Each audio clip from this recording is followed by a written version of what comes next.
Alisa. Hey. So our guest today is, I think, undoubtedly going to lead us into a conversation in part around events and event strategy because she has a big event coming up. So my opening question for you today is, you were a VP of marketing at a large tech firm. I know you kicked around the idea of having your own event or event series, and I don't know if you ever executed on that, if it made sense. But what was your calculus like in terms of deciding between going big on a variety of industry events versus hosting your own kind of brand event? I think when you're an outsider in a company, it's like everything should be owned by your company and you should put these on. It makes you an authority in the space. But for us at the time that we were in, we wanted it, but it just didn't make sense to do our own events. Like, I really wanted a client summit. I think client summits are a fabulous way to retain your current clients. We've done some for our clients, and you can make them small and intimate or these huge like trade shows for your clients. I love them, but it just at the time we were in where we were merging, we had just acquired about 7 companies. We were merging them all. And we were still getting our footing in like who we were as a brand. And so we made the decision at that time, instead of holding our own, to just have a bigger presence and do a bigger splash at other industry events. So I never actually did them, but I did a ton of research around them and pushed as hard as I could with our CMO and and the rest of our leadership. Like, I think at the end of the day, it really depends on what your company goals are and what's right for you. It's not always a budget decision. It's sometimes, in our case, it was more of a branding and positioning. And the size of the business, obviously. And our guest today has the scale to be able to pull them off in a very meaningful way. Yeah. Okay. So let me give a little background about our guest. This is Mia. Everybody meet Mia. But hey, everyone. We met each other when we were in Fresno working at an advertising agency. And she was a social media person. She eventually became a media buyer. And then she moved to LA, and she's just been like a big deal ever since. So, and we're friends. You give me too much credit. My brother, my family. So Mia, why don't you introduce yourself? Hi, I'm Mia Villarreal, Product Marketing Manager for VMware Tanzu at Broadcom. VMware Tanzu is a platform that developers and engineers use to run their applications on any cloud or any device. I've started off, doing digital marketing and pivoted into product marketing because I wanted to be closer to the revenue generating side of the business. So I've really liked that pivot in my career and love that I can work across all these different stakeholders every day and create products from the ground up, from scratch, and see them come to fruition through these major product launches and events. So really excited to talk about some of the events that I planned in the past and have coming up here soon. That's so awesome. Congratulations. It's like on all your achievements.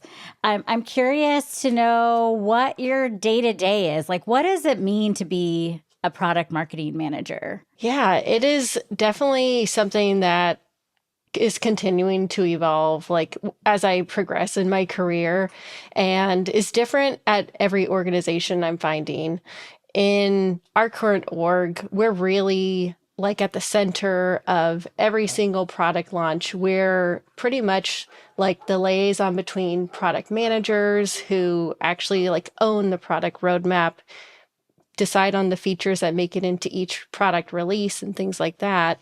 And then we're also the folks that work with all of the branding and the marketing folks that put together all the content. So in my usual day-to-day, I'm creating a lot of the content that then we put into like this overall marketing plan. And then we come up with the strategy behind, okay, how do we repurpose a lot of this to be able to use it across all of our different marketing channels, from social media, which I have the background in. So I get to lend a lot of that experience to what I do now, but also all the different digital marketing channels, from like email, lead gen to demand generation and things like that. And then I also lead a lot of our customer content as well through webinars, podcasts, blogs as well. So it's really like you get to touch so many different cool pieces of the business. And I really like that it's constantly evolving, and you have to keep on your toes with what the latest trends are as well to stay, up to speed with what your competition is doing as well. Our producer in your pre-pro call, you all talked about the acquisition and the fact that you've kind of been integrated into Broadcom, which is a massive enterprise, and it's a different, I guess, environment for you, or I guess, is it a different environment for you? What's it like kind of post-acquisition, managing and operating in that environment? Yeah. So before the acquisition, VMware was its own standalone company, and it was very focused around the multi-cloud and towards like enterprise customers.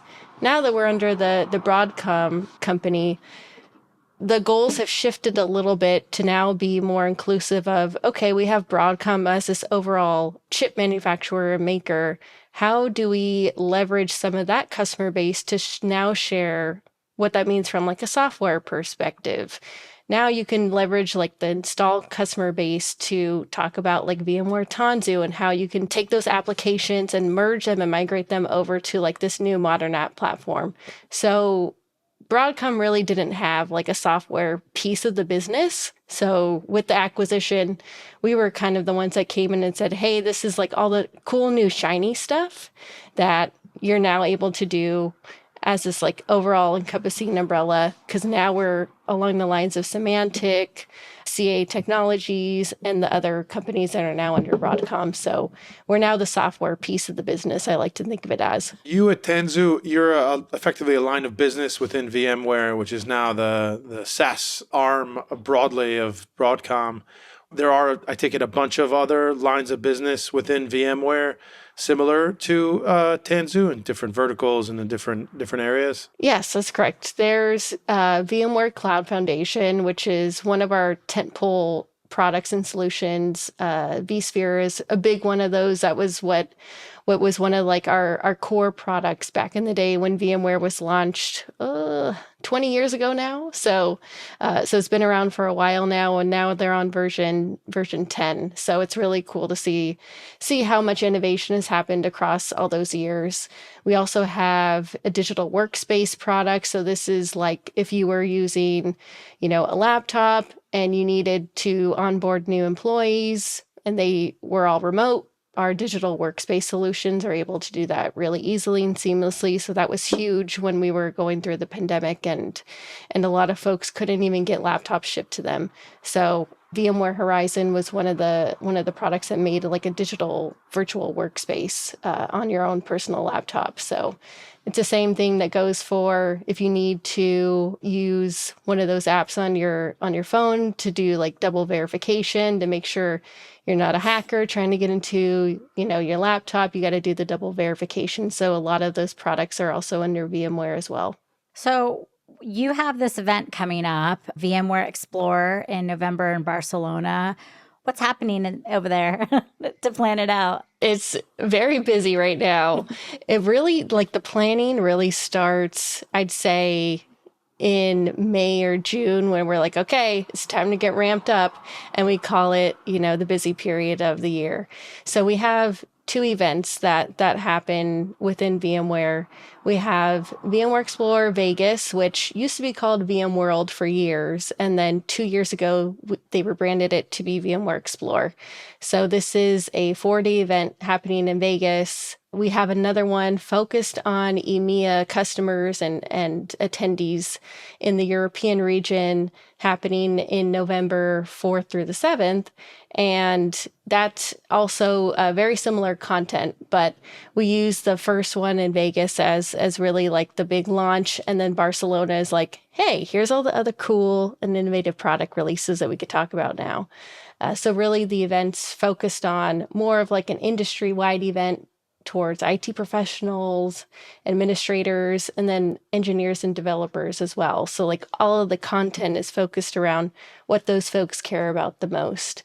And then it's also a great time to engage with our customers. We invite every customer to come to this event, partners as well. So it's really like a great time to start networking and catch up with the folks that you've worked with remotely for years and meet them in person finally as well. So it's really like a great time to just also talk about like what are all the cool product announcements that we have coming up and what are the developments that are happening within the community, talking about AI as well. Like that's going to be a huge part of the content piece. It happens every year, this event? Yeah, happens every year. So VMworld kicked off in, I believe it was like the early 2000s. And it was like maybe 1,000 folks. Now there's like 20,000 people that go to these events. So wow. It's grown a ton over the years. And it's also pretty cool to see it evolve from what it was just as VMworld, which was just really catered towards like IT folks. And then now we're expanding into, we need to talk to engineers and developers that are working on these modern app platforms like the product that I work on.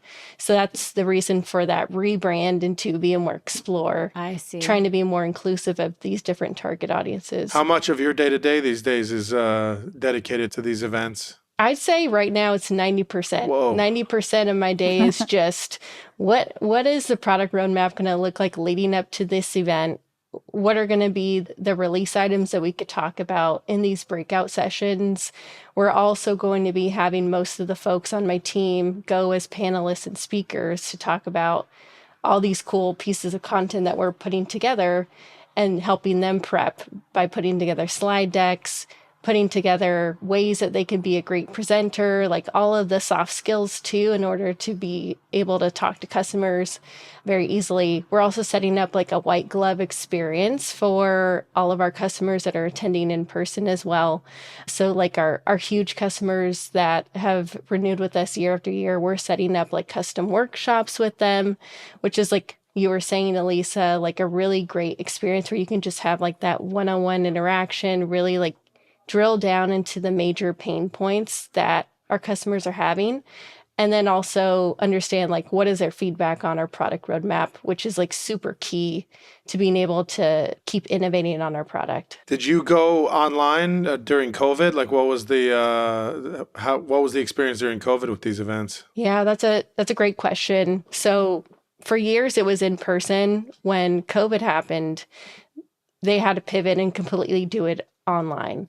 And that was the first year ever that they had to do any sort of breakout sessions or content streaming live. So it was like a complete overhaul. We were just kind of winging it as we went and trying to figure out what is the appropriate live streaming platform, what is the format that we want our folks to watch us at? Are they actually going to attend or not?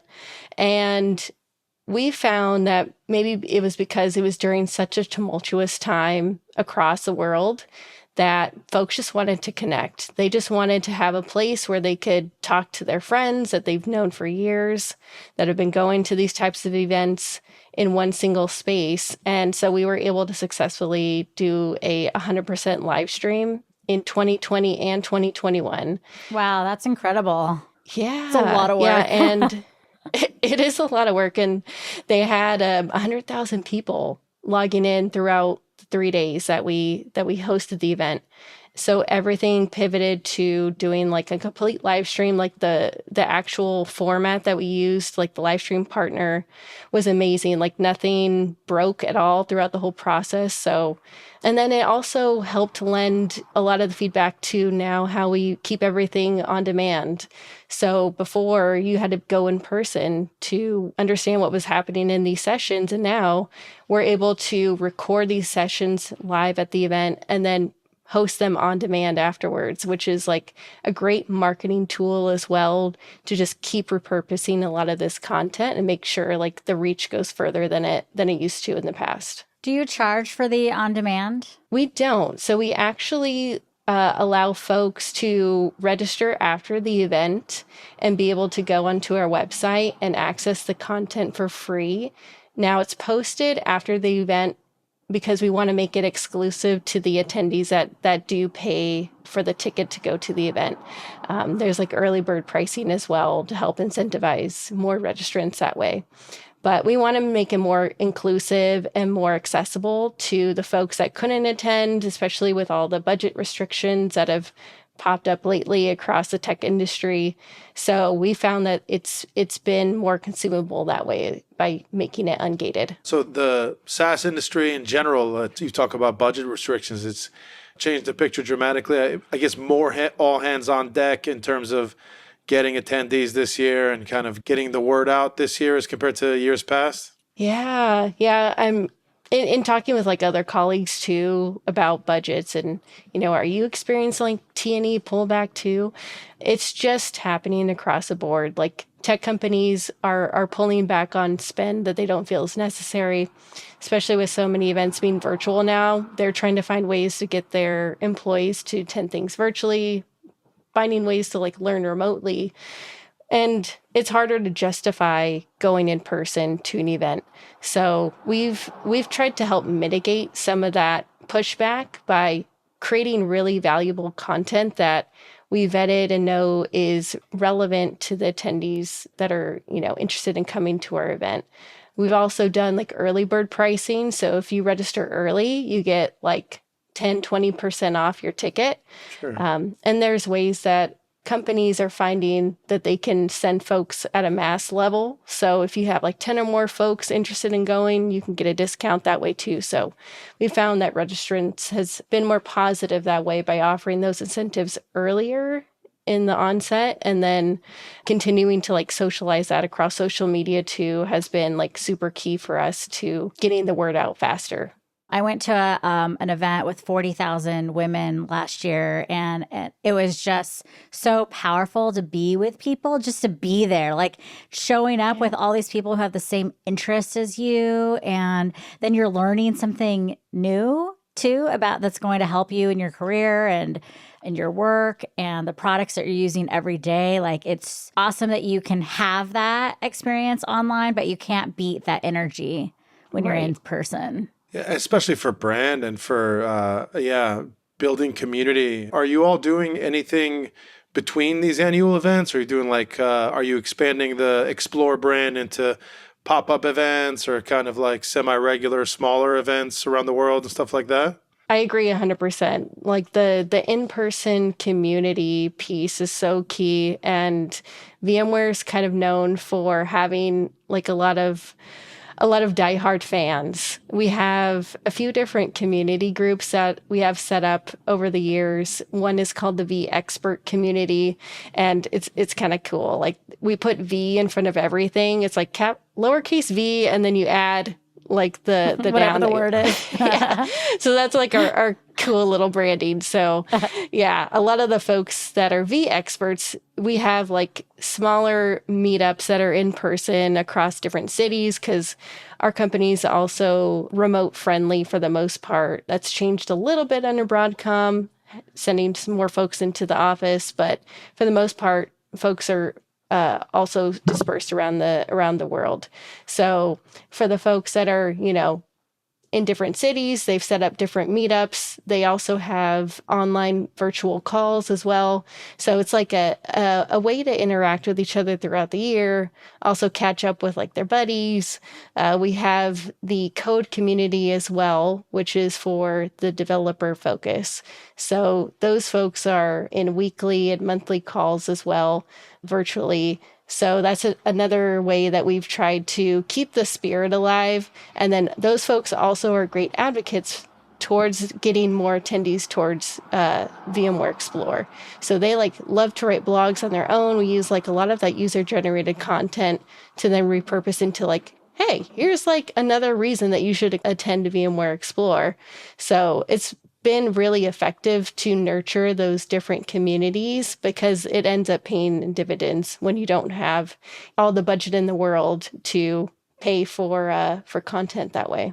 regarding your content strategy with the different groups that you have, like, are you specifically doing different messaging for different groups in your like overall advertising plan, or are you just kind of have some core messages that you're using? So we do have target buyer personas that are part of like our overall marketing plan. You know, when we're starting off planning this major event, we first start off with like, what are the key objectives and goals that we want to achieve with this type of event? Is it lead generation? Are we trying to get more customers in the pipeline? Is it the goal more networking across our customers and partners and users? Or is it all the different cool products that are launching soon? So we really keep the goals in mind that we want to achieve throughout the event and leading up to it. And then we also think about what are the target audiences that we need to reach. So we go back to like the buyer personas of engineers and developers, and we think about what content would they want to see at the event. We have different groups that we confide in that are more of like our customer advisory boards. And these folks are willing to jump on calls with us, provide like really honest feedback that we've used to help with creating this content. So having like that really like small group that is willing to share their feedback with us has really helped with saving a lot of the time and energy and spinning our wheels, wondering like, are we on the right track right now? Is this what our customers actually want? When we can actually just go to those customers directly and then use that as like a sounding board and get really good feedback on our content strategy. Are you doing a lot of that segmentation even outside of this event? So obviously you have the personas, and we've seen it a bunch. We're dealing with it currently in terms of selling to a developer is completely different than selling to an architect or a C-suite person that's making a decision. How much outside of the event are you kind of segmenting in terms of your content and campaigns? And are you building, narrowly tailored campaigns around, some of these different segments? That is a big part of my job. So we have 3 main buyer personas. We have the C-suite level, and then manager and directors that are the decision makers on whether or not our solution is cost effective, is going to drive like business impact. And then we have the platform engineers. So these are the folks that are like in the actual platform. They're managing the developers and overseeing that they're able to work effectively, writing code. They're not being bogged down by all the administrative tasks. And then we also work closely with developers. So those are the folks that are in the platform as well, but they're writing and building the code for the applications. So those are very different personas that we have to tailor all of our messaging to. And in those different campaigns, we have set up like email nurture campaigns specific to if we wanted to target the C-level folks. The messaging is going to look very different, where they're more focused on what is the bottom line? How does this impact my budget? Platform engineers are more focused on, is this going to be effective for my development team? Are we going to also be saving money in platform and energy costs? And the developers are just like, do I have to do administrative tasks, or can I just keep coding? So it really is different. We do tailor our messaging differently in like email nurture campaigns and blogs. We have different folks on the team that specialize in all of these different areas as well. So we also try to tailor like a lot of like the blog content and webinar content coming from the folks that understand how these target personas speak on like a day-to-day. So it comes off as more genuine, comes off as more authentic. It's really interesting how your background, like before having this role, like really informs what you do and how you do it today. Like thinking about your personas and placements with media buying, and then the like actual copy and strategy with social media. You have to think about all those things at just a giant scale now. Right. I know it is funny how my roles have evolved, but it's all very similar. Like you said, like I was dealing with different personas in media buying without even realizing it sometimes, and tailoring the messaging depending on what stage of the buying funnel they were in as well. So, and it's the same with social media. When you're writing copy for social posts, a developer might speak differently than a C-level folk that might be interested in more of like reading an actual report versus a blog. So it's really like something that you have to keep in mind as you're running these campaigns. It was VMware the first B2B experience you had, and like fully jumping into the deep end way? Because I saw you, or had you done some B2B on the agency side and so forth?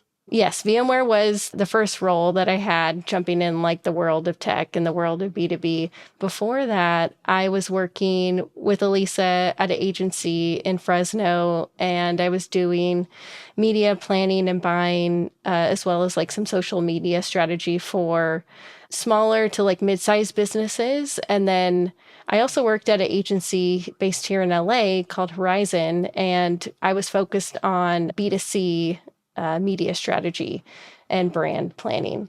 So when I pivoted to the world of like full on B2B in 2020, it was definitely different than the B2C world, but a lot of like the strategies, like you can use it as templates and frameworks for anything. It's just talking to the target audience slightly differently and on a more technical level, I found. And on different platforms, all the different nuances of the platforms and so forth. We recently had an B2B company come to us and say that their last agency was not really effective with their sales materials and other videos because they were so B2C focused. And like, even though like you said, the principles are the same, there are some very important nuances to acknowledge when you're doing the work and talking to the people. And if you don't understand it, your audience will know it. Mm-hmm. If the marketing team and the product team don't understand exactly like what makes the target audience tick, like it becomes very clear, like you gain like distrust with your audience.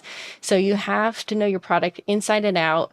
You have to understand who your audience is. Having those smaller communities help with that too. Having like user feedback and surveys also help as well. But coming from the B2C side, you have to like really be on it to understand everything from the inside out. You mentioned surveys. So some of the survey work you're doing also, it informs not just the marketing, but also product and product features and so forth. Is that right? That's a completely dramatic shift from media buying for liquor or sneakers, right? Yeah, because when you're like B2C, it's like you're just trying to get people to buy that product, right, like in those one or few situations. Now, when you're like building a product that's millions of dollars and there's lots of different folks involved in that decision-making process, you can't afford to get to the end and realize, oh, we were not going in the right direction. We should have done more user feedback. So we do rely on surveys within like our installed customer base, within, potential customers as well, to get like dedicated and really focused customer feedback on our product that helps with like the future roadmap items as well. And then like future content that we can create out of that. So we really lean on like who are the users of the product. We also have like an open source solution as well. So it's also good to understand like we have our enterprise customers that are using our product, but there's also a huge open source community that's using it on the day-to-day as well. So it's good to understand like what does the overall community's opinions and outlook look like for the overall product, and then what does it look like if you were to actually have to pay for this product. So we use different survey types. We like to start off with like really easy questions to just get the customer engaged and actually follow through with finishing the actual survey. And then it follows through with like more of like those open-ended and thoughtful questions. So we can really like hook them through the end.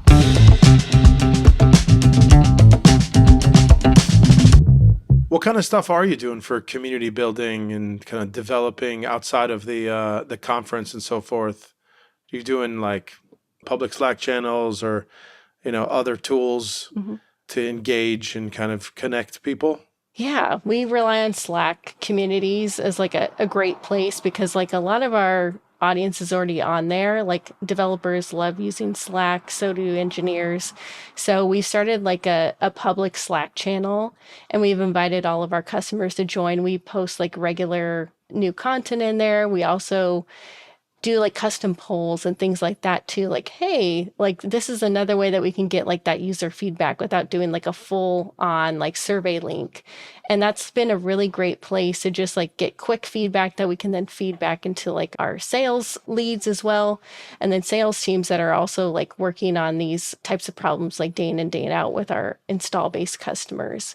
We've also found that using LinkedIn groups have been surprisingly like Interesting. a really great way to just get a hold of the decision makers.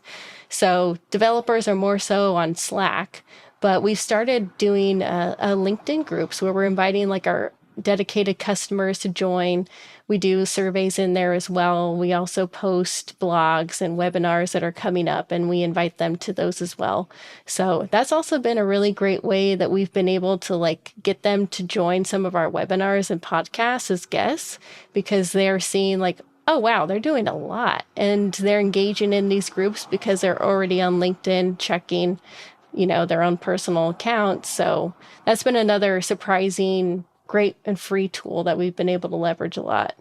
Is that a relatively newer thing that you're investing in LinkedIn groups and getting the word out that way? So it started off as some of the open source community was starting to experiment with it.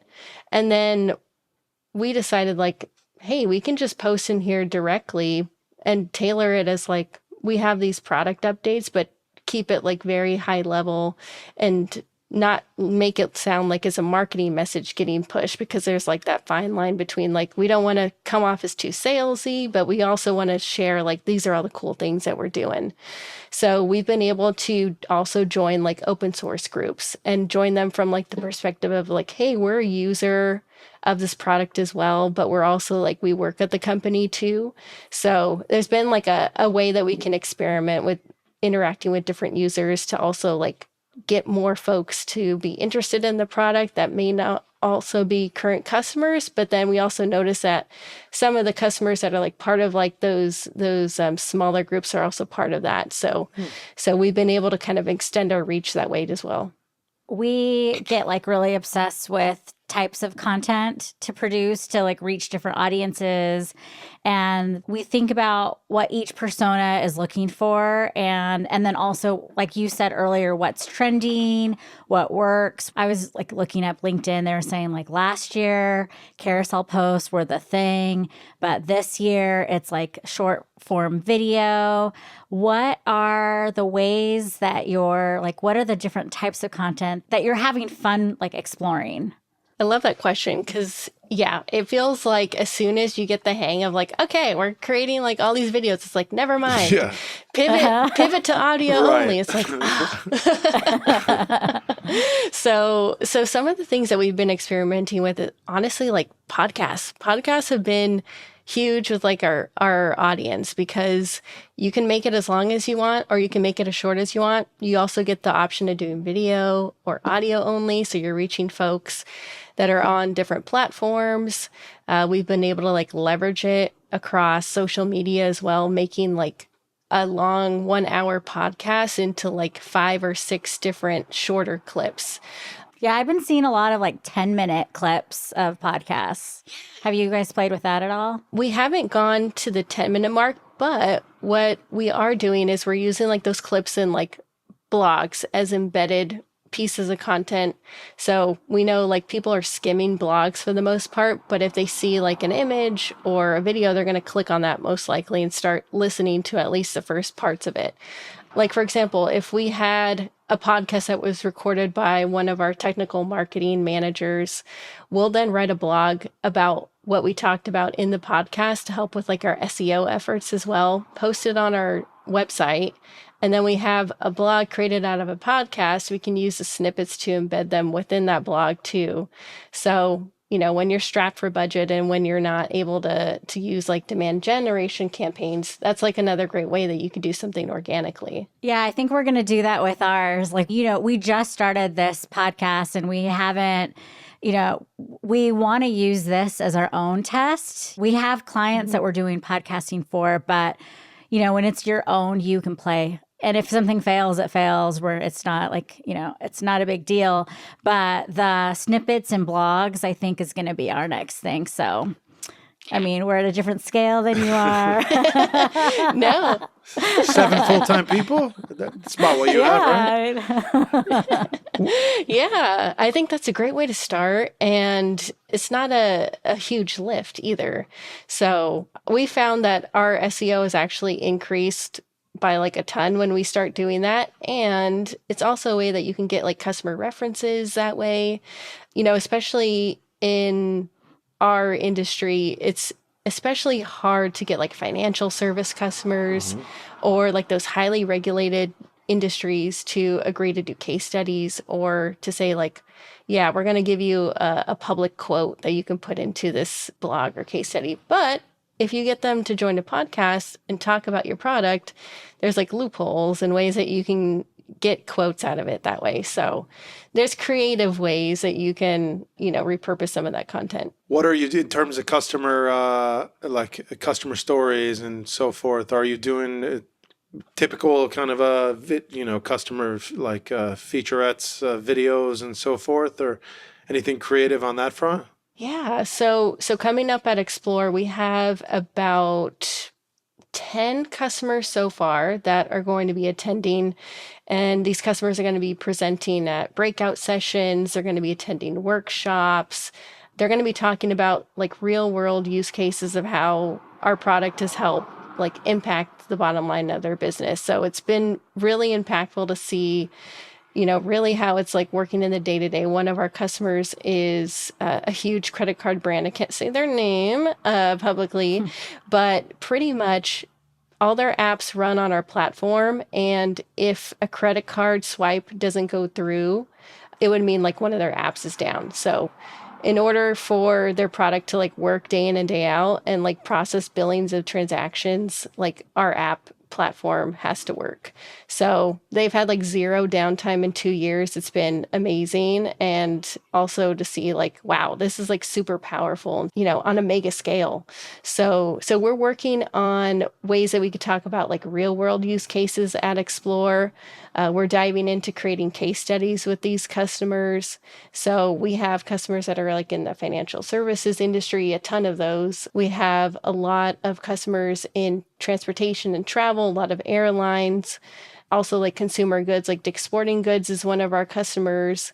They created like the curbside app program through our platform when the pandemic was happening and got it up in like 2 days. So that would normally take like 2 months if you were using competitors or trying to do it on your own. So there's been like really cool ways that we can like turn these into like customer references that we can use in like webinars and blogs and white papers, and then just like repurpose that at VMware Explore as well. We've been doing some work with one of our clients with their B2B events. And when they have a big name company, I mean, people might go just for that, just to hear their story and how the product is being used. And we've also done live podcasting, and we try to get those like hot ticket guests, at the event. And then those are really popular too, because people like get to be a part of the live experience, and then they can go listen to it later if they want. Yeah, we actually did that for the first time a couple months ago. We had a smaller customer meetup in New York. It was called Cloud Foundry Day. And it was like the open source community that uses Cloud Foundry, which is like the technology that's built on our product. And we also had the enterprise customers as well. So we had 2 customers that agreed to be on our live podcast panel. And, one was an open source customer, which it doesn't use our product right now, but they could do it in the future. And so we turned that into like a blog and included those snippets as well. And folks were like really excited to like be there for the first, live podcast recording. And I think we're going to do it again in the Germany event. So Yeah, folks really like to be part of like something new, something that's happening live as well. Well, we do have tech clients who are probably in your space who are our clients and listen to this podcast. Is there anything you want to share about your event, like details, if they have, people on their teams that they would want to send? Yeah, so the event is held in Las Vegas, August 26th through the 29th. And then if you can make it to Barcelona, which who wouldn't want to go to Barcelona, November 4th through the 7th. And we're really welcoming customers, partners. If you're a developer, engineer interested in any VMware product, interested in how you can advance in your career as well, there's a lot of sessions that are going to be tailored around that. And then on a business unit level and product level as well. So we're going to have, breakout sessions, workshops. We're going to have hands-on labs, which is where you can actually use the product, in person. We're going to have a lot of folks on hand as well to help out with tutorials. There's going to be a dedicated area where you can go to code-related sessions. So this is going to be great for developers to network with other developers and also learn about like all the cool new things that people are building using VMware products. And then there's going to be like a lot of parties, a lot of networking events. I hear that there's going to be something at the Sphere in Vegas. Oh, wow. So I'm like, I want to go to that. That's on my bucket list, yeah. Yeah. Yeah. So, we got a lot of cool things going on. I think there's also going to be Jimmy Eat World. I believe they are going to be the performer at the event. So hitting all those elder millennials. Right. They know their audience. So you can register now. Tickets are available through our website, and hopefully I can meet some of you there in person. Mia, thank you. You gave us such an inside track on everything that you're doing. And I know it got my wheels spinning for not just other clients, but for myself. And I hope that our listeners get inspired too, because you are like a live case study here. And it's really exciting to hear all the things that you guys are doing. And then on a personal level, I love to hear it for you. I think it's really awesome. So thank you so much. Oh, thank you, Alisa. Who says B2B has to be boring? Not us. Like this video if you agree, and definitely subscribe if you want to get more out of your B2B marketing. Maybe start with one of these, and if that's not enough, head over to LinkedIn or storiesbureau.com and say hello. We can't wait to meet you.